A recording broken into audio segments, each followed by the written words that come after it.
To date, there is no climate for federalization, and there won't be one in the nearest future. Her most likely coalition allies are the increasingly Eurosceptic, pro-business Free Democrats and the Greens, but she also faces a more divided Bundestag lower house, where the Anti-Immigrant Alternative for Germany, AfD, is now the third biggest party. Nationalist politicians in the EU's eastern member states hope the rise of the AfD, the first far-right party to enter the Bundestag in decades, will force Merkel to harden her stance on immigration after Germany admitted more than 1 million migrants and refugees, mostly Muslims, in 2015-16.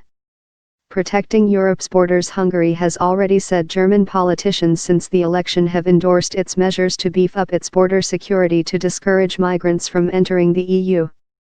About some aspects of illegal migration we are still in debate, but there is full agreement on the principal issue that the protection of the external borders of Europe is very important, Foreign Minister Peter Zigerto said after meeting senior German lawmakers in the city of Stuttgart last week.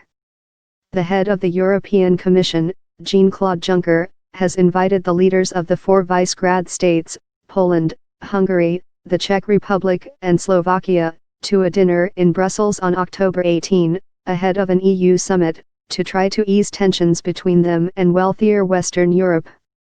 Hungarian Prime Minister Viktor Orban's Fidesz party and Merkel's CDU-CSU are in the same political family in the European Parliament, and despite Berlin's criticism of his record in government, has welcomed Merkel's election victory.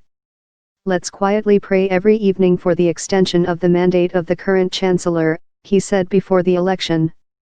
German-French Axis analysts said Merkel and Macron, both keen to overcome EU disunity, may try to pick off more cooperative eastern states such as Slovakia and the Czech Republic in order to concentrate pressure on Poland and Hungary to comply with EU rules.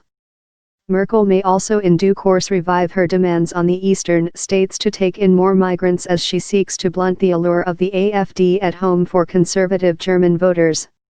Warsaw, currently under an unprecedented EU investigation over its rule of law standards, is bracing for renewed criticism.